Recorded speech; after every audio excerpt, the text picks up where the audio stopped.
भाई और बहनों, स्वागत है आपका हमारे इस पॉडकास्ट पर। आज का पॉडकास्ट है हमारा हादसों के बारे में। जिन हादसों के बारे में सुनकर आपकी रूह कांप जाएगी। और आज के हमारे स्पेशल गेस्ट हैं जिन्हें इंट्रोडक्शन की कोई जरूरत नहीं है। पिछले 20 सालों से वो गौ सेवा में है और उन्होंने बहुत सारी गौ माता को कटने से बचाया है। इंस्टाग्राम, फेसबुक और यूट्यूब पर उनकी बहुत बड़ी फैन फॉलोइंग है। तो स्वागत है हमारे की पुणेकर भाऊ के नाम से जाने जाते हैं। बहुत बहुत धन्यवाद आपका पंकज भाई, मुझे यहाँ पे आमंत्रित करने के लिए। आप बताइए क्या हाल है आप? मैं एकदम बढ़िया। आप बताइए, आप कैसे हैं? बहुत बढ़िया, एकदम भगवान की कृपा है। और पुणे में कैसा हाल चाल है? पुणे में माहौल है ठीक ठाक, पर अपने बाकी राज्यों से बेटर है। सही है, क्योंकि बाकी राज्यों में आजकल हिंसा बहुत ज्यादा बढ़ती जा रही है। हिंसा स्वाभाविक है। जहाँ पर आबादी ज्यादा होगी वहां पे हिंसा तो होनी है, इसमें कोई दो मत नहीं है। और कुछ हिंसा ऐसी होती है जो जानबूझ के भड़काई जाती है। जो भी हाल ही में बरेली में हिंसा हुई, उसके बारे में आपका क्या कहना है? देखिए, बरेली की जो घटना हुई वो एक तो सीधी सीधी पूरी दुनिया जानती है कि ये सोची समझी साजिश थी। मुसलमानों का त्योहार है। हमारे भारत में हर किसी को अपने त्योहार, अपने ईश्वर को मानने की पूरी आजादी है। लेकिन उसमें कुछ ना कुछ लिमिटेशन होती है। आप अपने ईश्वर के बारे में प्रचार प्रसार करो, इसमें कोई दो राय नहीं है। लेकिन अगर आप किसी दूसरे धर्मों को जानबूझकर छेड़ रहे हो और अपने धर्म का प्रचार कर रहे हो, ये बहुत गलत बात है। बरेली में भी ऐसे ही हुआ। आई लव मोहम्मद का इन्होंने पोस्टर लगाया, और ये मुस्लिम इलाके में लगाया इन्होंने, कोई बात नहीं है। लेकिन बाद में जब असल में पता चला कि इन्होंने हिंदू धर्म के कुछ पोस्टर्स फाड़कर वहां पे आई लव मोहम्मद के पोस्टर लगाए गए, जिससे ये वाद विवाद खड़ा हुआ। लेकिन इन्होंने उस वाद विवाद से पहले ही पूरे देश में ये नैरेटिव फैला दिया कि आई लव मोहम्मद बोलने के ऊपर कार्रवाई की जा रही है। फेक नैरेटिव फैला दिया। ये फेक नैरेटिव था।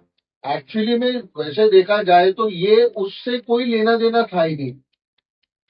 पुलिस ने कार्रवाई 2 दिन के बाद उस घटना पे की जिसमें इन्होंने जो हिंदू लोगों के पोस्टर फाड़ के आई लव मोहम्मद के लगाए थे, उसमें कार्रवाई हुई थी। लेकिन इन्होंने नैरेटिव पूरे देश में फैला दिया। और सबसे पहला बड़ा बयान निकला था असदुद्दीन ओवैसी का।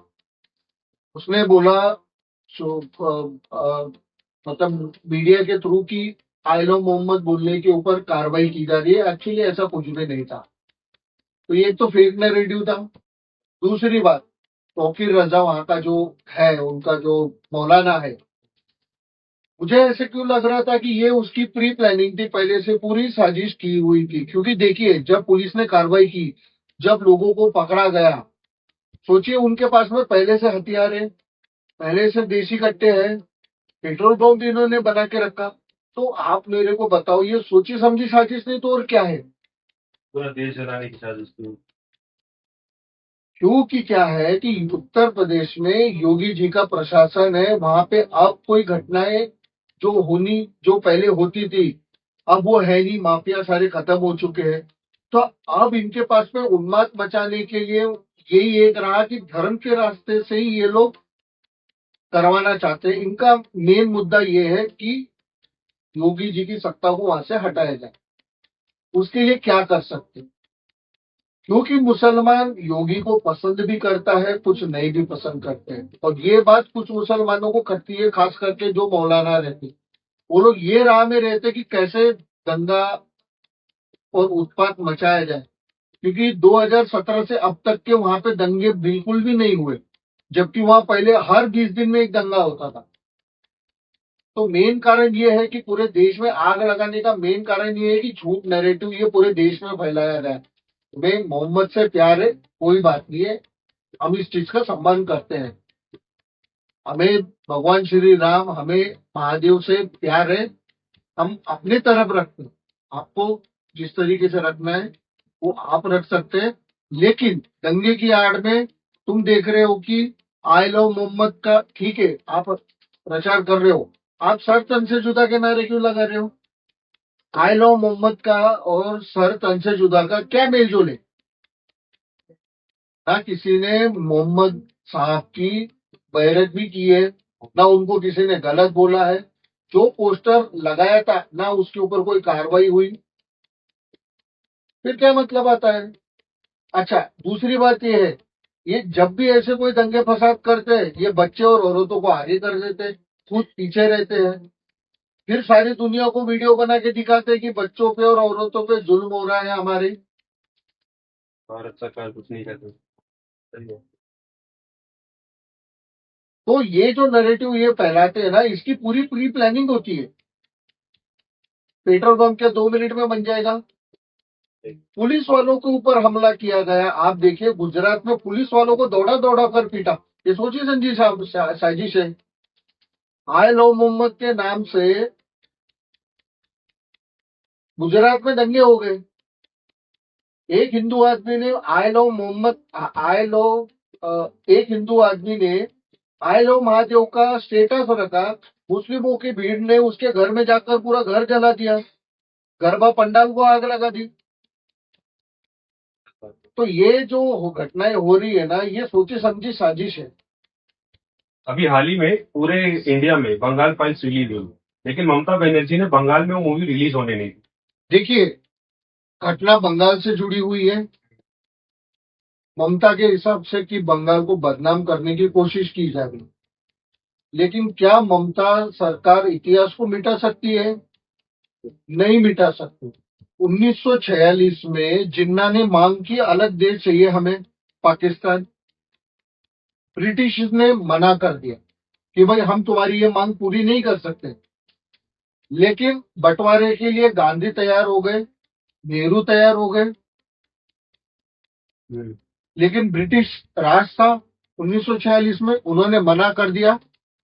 मोहम्मद अली जिन्ना बौखला गया, बोलता है कि भाई शांतिपूर्ण तरीके से अगर बात नहीं हो रही है तो हम डायरेक्ट एक्शन देख, मतलब डायरेक्ट एक्शन की तरफ हम लोग करेंगे।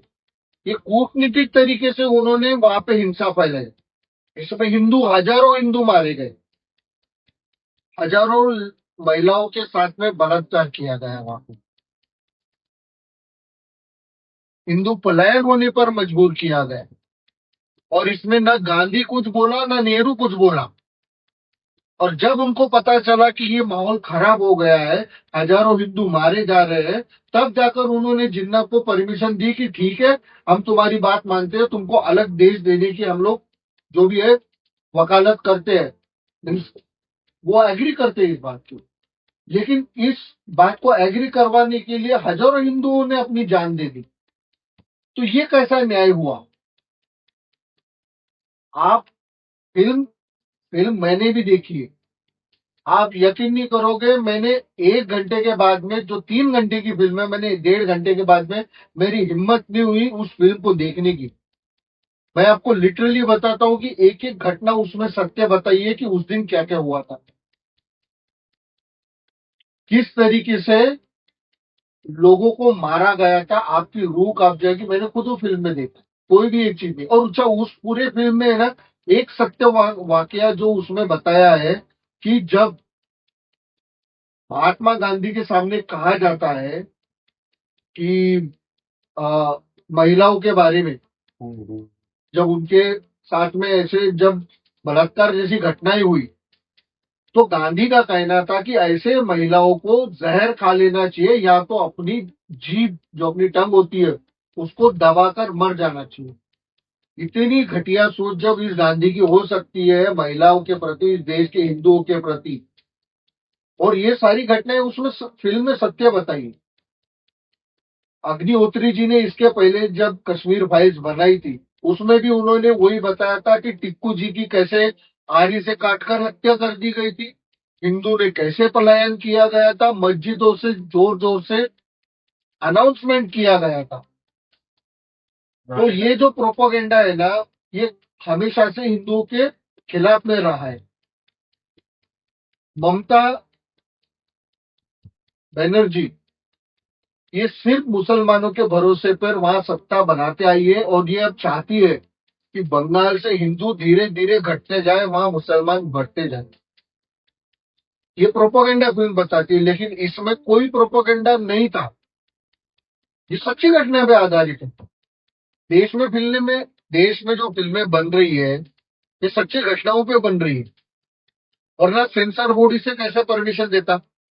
वरना भारत सरकार ऐसी फिल्मों को क्यों प्रोत्साहन देती कि आप ये फिल्में बनाओ, रिलीज करो? अगर ये घटना गलत होती तो इसको तो सरकार ही रोक देती, और ऐसा तो है नहीं। कांग्रेस सरकार के टाइम पे भी सच्ची घटनाओं पर आधारित फिल्में बनी है, लेकिन जहां हिंदू नरसंहार की बात आती है वहां उसे प्रोपोगंडा करार किया जाता है। तो जब बंटवारा हो गया तो उसके बाद आधे मुसलमान भारत में ही क्यों रह गए? देखिए, जिन्ना की मांग थी, अलग देश चाहिए, गांधी नेहरू तैयार हो गए, ठीक है। डॉक्टर बाबा साहब आम्बेडकर ने पहले बोला था कि मुसलमानों के लिए अगर अलग देश की ये लोग मांग करेंगे तो पूरे के पूरे 4-4.5 करोड़ मुसलमान भारत से पाकिस्तान भेज दिया जाए। लेकिन जो देश प्रेमी गांधी है, इसने अपना बड़ा दिल दिखाते हुए कहा कि जो भारत में मुसलमान रहना चाहते हैं वो यहाँ रहे और बाकी वहां चले जाए। आप सोचिए, 4.5 करोड़, 4-4.5 करोड़, अब मुझे एग्जैक्ट आंकड़ा नहीं पता, 4-4.5 करोड़ लोगों में से हमेशा हमको ये बताएगा कि आधे लोग गए, मतलब 2-2.5 करोड़। मेरे गलत आंकड़ा, कुछ लाख ही गए थे यहाँ से वहां, करोड़ में भी नहीं गए थे। मैं आपको आज भी बता रहा हूँ, ये हमको बिल्कुल 40-50 लाख ही यहाँ से वहां गए थे। सोचिए, 40-50 लाख यहाँ से वहां गए, मतलब उनके दो देश, अब भारत भी और पाकिस्तान भी, ये वहां गए, वहां के रहने वाले हिंदुओं को मार काट कर इधर फेंका। करोड़ों करोड़ों हिंदुओं को, वहां से लाखों हिंदुओं को ट्रेन में उनकी लाशें इधर भेजी गई। उस पे लिखा हुआ था, उन्होंने वहां से लाशों पे लिख लिख कर भेजा था बंटवारे का, ये इन्होंने। और जब ये वहां पे गए, आप सोचिए, कुछ लाख वहां पे गए, आज वो धीरे धीरे धीरे धीरे 70 सालों में 20 करोड़ 25 करोड़ का देश बन गया। हमारे यहाँ पे जो कुछ करोड़ थे, 2 या 3 करोड़ थे बंटवारे के बाद में, आज वो 25 करोड़ होते गए। तो इनकी आबादी एकदम से ऐसे कैसे बढ़ते जा रही है? इनकी आबादी से पूरी दुनिया में सबसे ज्यादा आबादी इस्लाम की हो चुकी है, 200 करोड़ से ज्यादा। इससे पूरी दुनिया परेशान है। जहां पर भी जाते हैं वहां पर सिर्फ दंगा, लड़ाई झगड़ा। आप सीरिया में देख लो, आप अफगानिस्तान में देख लो, यहाँ पे इनके लोग मरते हैं और ये शरण लेने के लिए जाते हैं दूसरे देशों में। ये पूरा इनका प्रोपागेंडा एक बार का सेट हुआ हुआ है, जो पर्दे के पीछे है, जो दुनिया नहीं जानती है। अफगानिस्तान के और सीरिया के बगल में ईरान है, इराक है, लेबनान, और वो बाकी जो इनके इस्लामिक कंट्री आजू बाजू में है, 200, 500, 600, 1000 किलोमीटर के आसपास है। जब सीरिया में से लोग पलायन करके गए तो वो बगल में क्यों नहीं गए? वो 3-3 हजार किलोमीटर दूर समंदर से यूरोप में घुसते जा रहे हैं। अफगानिस्तान के लोग भागकर वहां चले गए। बगदाद में जब हुआ, इनके ऊपर जुल्म हुआ, अत्याचार हुआ, ये लोग भागकर यूरोप ये सब लोग दूसरे, ये लोग उस देश में जा रहे हैं जहां पर मुस्लिम आबादी नहीं के बराबर है। क्योंकि जिस तरीके से तलवार के जोर पर इस्लाम को फैलाया गया, अब वो जमाना नहीं रहा। अब ये आबादी के तौर पर, अब ये पूरे देश में, पूरे पूरी दुनिया में इस्लाम को ये फैलाने का बहुत बड़ा प्रोपोगेंडा है। मजदूर के तौर पर यूके और जर्मनी ने इनको शरण दी। आज वहां की आप हालत देख लो, वहां की पूरी डेमोग्राफिक चेंज हो चुकी है। वहां पे आपको अंग्रेज उड़ने से भी नहीं मिलता है। इनके खुद के, आप मुझे बताइए, सऊदी अरब, यूएई, इसमें आज लगभग 40-45-70 लाख भारतीय काम करते हैं। मतलब वहां पे इनको काम करने की जरूरत है, लोगों को, वहां के अरबियों को मजदूरों की जरूरत है। फिर ये सीरिया वालों को क्यों नहीं लेते? क्या सीरिया वाले कार साफ नहीं कर सकते, घर की साफ सफाई नहीं कर सकते? आप इंडिया से ही क्यों बुला रहे हो? अगर इनके देश में हमला हुआ है तो ये इनके लोग जो पलायन कर रहे हैं, आप शरण दे दो। आप इनसे उनके तुम्हारे लैट्रिन बाथरूम साफ करवाओ, इनको दो ना। ये क्यों नहीं देते अपने देश में? क्योंकि उनको पता है कि ये गंदगी है, ये बीमारी है। ये अपने देश में नहीं फैलाएंगे, ये दूसरे देशों में फैलाएंगे। और इनको सबसे नजदीक का रास्ता पड़ता है यूरोप। ये यूरोप में फैलेंगे, यूरोप से निकलेंगे, फिर दूसरे दूसरे देशों में जाएंगे।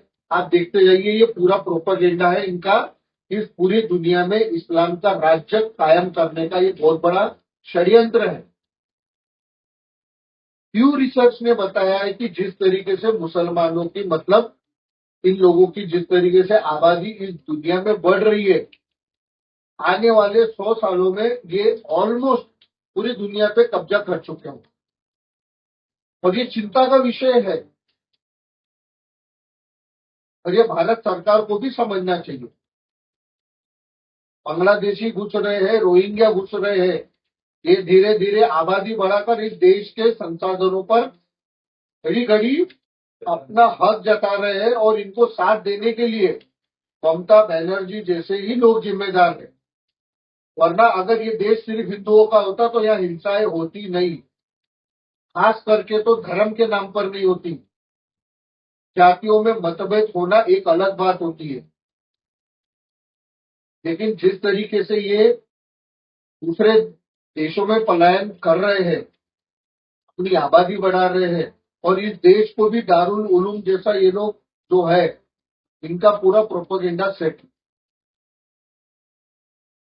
सिर्फ भारत में हिंदूवादी सरकार है, इसीलिए ये ज्यादा उछल नहीं रही है। वरना आपने सोशल मीडिया पे इन लोगों के बयान इनके दिल से निकले हुए सुने होंगे कि एक बार हमारी सत्ता आ जाएगी तो फिर हम देख लेंगे कि कौन किसका चलता है। राम मंदिर के बारे में पाया। आप आज भी इनको राम मंदिर के बारे में इतना दुख है, आज भी इन लोगों में इतना कॉन्फिडेंस है कि ये लोग बोलते हैं कि जब हमारी सरकार आएगी तो इस राम मंदिर की जगह पर फिर से बाबरी मस्जिद बनाई जाएगी। मतलब सोचो कि इनका नैरेटिव इस देश के लिए पूरा सेट हो चुका है। छोटे छोटे बच्चों को यार 5-5, 6-6 साल के बच्चे यार सर तन से जुदा के नारे लगा रही है गली गली में। कहाँ से शिक्षा? इनको शिक्षा तो इनमें है ही नहीं। इनको मदरसे में वही तो सिखाया जाता है, मोहम्मद के बारे में गलत बोलेंगे उसका सर काटना है, उसका ये करना है। इनके पास में है नहीं। देश को बर्बाद करने में इन लोगों का सबसे बड़ा हाथ है, मैं आपको आज भी बता रहा हूँ। कांग्रेस पार्टी का क्या इन्वॉल्वमेंट है? कांग्रेस पार्टी तो चाहती है, वो तो सत्ता सत्ता की भूखी है। पूछिए, कांग्रेस पार्टी ने देश में 70 साल राज किया। वोट बैंक उन्होंने मुसलमानों को बना के रखा, जबकि वो सिर्फ इस देश में मुट्ठी भर है या मुट्ठी भर थे। हिंदुओं की संख्या ज्यादा होने के बावजूद भी उनको पता है कि हिंदू मूर्ख है। 70 साल उन्होंने मुसलमानों के वोट बैंक के ऊपर ही देश में राज किया हुआ है, और उनको पता है कि मुसलमान आखिर तक उनको ही साथ देगा। मोदी का क्यों साथ देगा भाई? लेकिन जब हिंदू थोड़ा थोड़ा जागने लगा और मोदी जैसे सरकार पर भरोसा करने लगा, तब देकर इस देश में थोड़ी बहुत शांति कायम हुई है। आज इनके हाथ बंधे हुए। अगर आज भी कांग्रेस की सत्ता अगर इस देश में होती, मैं आपको लिख कर देता हूं कि बंगाल जैसे हालात देश में और राज्यों में होना बिल्कुल भी तय था। आजकल मुसलमान इतना उपद्रव क्यों मचा रहे हैं पूरे देश में? देखिए, उपद्रव मचाने के पीछे ना बहुत सारे कारण है। सबसे पहला कारण कि जैसे ही कांग्रेस की सत्ता चली गई, जो इनके प्रोपोगेंडा जो खुलेआम चलते थे वो अब कहीं ना कहीं बंद हो गए। जिस तरीके से वक्त वक्त के नाम पर जो करोड़ों एकड़ की जमीनें जो इन्होंने कांग्रेस शासन काल में हड़प ली थी, उसमें कहीं ना कहीं लगाम लग गया है। अब ये जमीनें कहीं पे हड़प नहीं सकते हैं। जो जमीनें हड़पी है उनके कानूनी कार्रवाई के तहत वो जमीनें फिर से वापस लिए जा रही है। इन्होंने, आपने देखा कि वक्त के नाम पर कितना हड़कंप मचाया इस देश में। जहां जहां पर इन्होंने आगजनी की, और इन पे कहीं ना कहीं बीजेपी की सरकार अब लग रही है, लेकिन अब ये उत्पात इसीलिए मचा रहे हैं। क्यों? क्योंकि इसका सही कारण ये है कि अब इनकी मनमानी इस देश में नहीं चल रही है। जिस तरीके से आज इनके ऊपर कार्रवाई हो रही है, इनके घर बुलडोजर से गिराए जा रहे हैं, जिस तरीके से इनके जितने भी इस देश में जिहाद चलते थे, वो सारे जिहाद अब इनके धीरे धीरे बंद हो चुके हैं। अब जब इनको कोई रास्ता नहीं मिलता है तो आपने देखा है कि ये चोरी चुपके कहीं रेल को डीरेल करने का काम कर रहे हैं, कहीं पटरियों को उड़ा रहे हैं, कहीं सरकारी संपत्ति का नुकसान कर रहे हैं। जहां पर हो सके, जितना कोशिश हो सके, ये कर ही रहे हैं। हिंदू पंडालों पे देखो कैसे हमले हो रहे हैं, दुर्गा पंडालों में हो रहे हैं, गणेश उत्सव में हो रहे हैं, रामनवमी की जो शोभा यात्रा निकलती, हिंदुओं की किसी भी शोभा यात्रा को आप देख लीजिए, ये लोग पत्थरबाजी करेंगे, हुड़कम मचाएंगे। और कहीं ना कहीं इसके लिए हिंदू भी जवाबदार है, क्योंकि हिंदू जो है वो गूंगा बहरा होकर सब देख रहा है और सहन कर रहा है। उम्मत पे बात आ जाए तो हम गला काट देंगे, ये काट देंगे, वो काट देंगे, ये सब चीजों के डायलॉग इनके सबसे रेडी है, और ये लोग करेंगे भी। लेकिन हिंदू अगर उसके देवी देवता, उसके धर्म पे बात आती है तो वो जातियों में बढ़ जाता है, आपस में वो बोलता है कि जब मेरे साथ नहीं हुआ तो मैं क्यों बोलूं। इनकी हिम्मत बढ़ाने का कारण हिंदू खुद ही है। आरक्षण के नाम पर जातियों में बांट दिया, मुझे आरक्षण चाहिए, उसको दे दिया, उसको निकालो। तो देश में चल क्या रहा है? हिंदुओं को जाति के नाम पे बांट दिया गया है, बिल्कुल। तो मुसलमान एकजुट होकर सब करता जा रहा है। कानून बना है हमारे भारत का, उसमें डिवाइडेशन है। आप सबसे बड़ा हमारे देश संविधान से चलता है, उसको वो खुद ही डिवाइडेड संविधान है। आप एक विशेष धर्म के बारे में बोलोगे, आप पे ये एक्ट लगाया जाएगा, आपके ऊपर ये कार्रवाई होगी, जबकि हिंदुओं के लिए कोई एक एक्ट उस इतनी बड़ी किताब में है कहाँ? तो जबकि सबसे ज्यादा हिंदू ही है पूरे देश में। बताओ ना, संविधान में हिंदुओं के लिए क्या प्राधान्य किया हुआ है? भाई हमारे देवी देवताओं के बारे में तो अभद्र टिप्पणी उन्हीं वही लोग करते हैं जिनके बाप ने ये संविधान का किताब लिखा हुआ है। सबसे ज्यादा भगवानों को गाली तो वो लोग देते हैं। वो देख देख कर मुसलमान, वो गाली नहीं देते मुसलमान, वो सीधा हमला करते हैं। शोभा यात्रा में पत्थरबाजी, गणेश उत्सव में पत्थरबाजी, दुर्गा पंडालों पे हमला करते हैं, और ये भला बुरा बोलते हैं। तो बनाने वाला किताब ही जब गलत होगा तो उनकी पैदाइश ऐसी होगी, उनकी शिक्षा ऐसी होगी ना। हिंदू इसमें अमेंडमेंट करना चाहता है ना सरकार को निवेदन करना चाहता है। सरकार हिंदुओं की है तो ये अमेंडमेंट करेंगे अगर लोग प्रस्ताव रखेंगे तो, कि भाई जिस तरीके से अगर किसी को जाति के आधार पर कुछ बोल दिया, गाली दे दी, तो उसके ऊपर ये वाला एक्ट लग जाता है, SC ST एक्ट लग जाता है। वैसे आप हिंदुओं के लिए भी ऐसे एक्ट बनाओ ना। शायद लोगों को पता ही नहीं है हिंदुओं को कि ऐसा कुछ होना चाहिए या। अरे सारे लोगों को पता है, लेकिन आगे जो आएगा वही, आगे कोई आना ही नहीं चाहता है ना। हर कोई चाहता है कि मेरे बगल वाले के घर में ही भगत सिंह पैदा हो, अपने घर में कोई पैदा करना ही नहीं चाहता है। सही बात। वो सोचता है कि दूसरा आगे बढ़ेगा तब मैं आगे बढ़ूंगा, और जब वही दूसरा सोचता है कि उसका अगले वाला आगे बढ़ेगा, ऐसे से कुछ नहीं होने वाला, ये चलते रहेगा। सुप्रीम कोर्ट का जज CJ गवई, CJI गवई, वो यहाँ तक बोलता है कि अगर आपके भगवान की मूर्ति का अगर सर का रिनोवेट कराना है तो तुम अपने भगवान के पास में जाओ। तो ये कौन सा तरीका है? एक न्यायपालिका है जिस पर हिंदू भरोसा करता है। ये संविधान और ये न्यायपालिका इसलिए टिकी हुई है क्योंकि हिंदू इनको मानता है। जिस दिन 100 करोड़ हिंदुओं ने इन दोनों चीजों को, संविधान को और इस न्यायपालिका को मानना बंद कर दिया ना, उस दिन ये कचरे के भाव में पड़ा रहेगा, इनका कोई मूल्य नहीं रहेगा, कोई इनकी वैल्यू नहीं रहेगी। क्योंकि मुसलमान और ये लोग तो मानते भी नहीं। मानते ही नहीं है। आप टीवी में देखते हो, बाबा साहब अम्बेडकर का संविधान बदल देंगे, वो एक क्लिप बहुत वायरल चल रही थी इंदौर की। सही चीज़ है।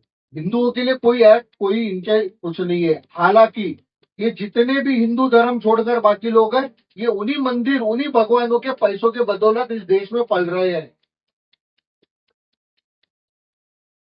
लेकिन हिंदू जो है ना, वो सहिष्णु। हिंदुओं को सबसे पहले एकजुट होना चाहिए, जातियों में न बंटते हुए हम सब हिंदू है, ये एक धारणा रखनी चाहिए। जिसको आरक्षण से प्यार है, उसको आरक्षण के बदौलत जीने दो, हमें उससे कोई प्रॉब्लम नहीं है। तुम्हारा अधिकार है आरक्षण लेना। अगर उसमें गरीबों को ही खाली आरक्षण दिया जाए तो ये और भी बेटर होगा। लेकिन सबसे बड़ा मुद्दा यही है कि इस देश में हिंदुओं को एकजुट होना पड़ेगा, वरना मुसलमानों के लिए 57 देश है और 58, 59, 60 ये लोग तैयार करते जा रहे हैं। हिंदू के पास में कोई देश नहीं। हिंदू को इस देश में ही रहना है, इस देश में ही जीना है, इस देश में ही मरना है। तो हिंदू अगर आज समझेगा तो हिंदू धर्म को अगले कई 100 वर्षों तक बचाया जा सकेगा, वरना हिंदू कायर बनता रहेगा तो आने वाले 100 साल में ये वहां आ जाएगा जहां पे मुसलमान थे।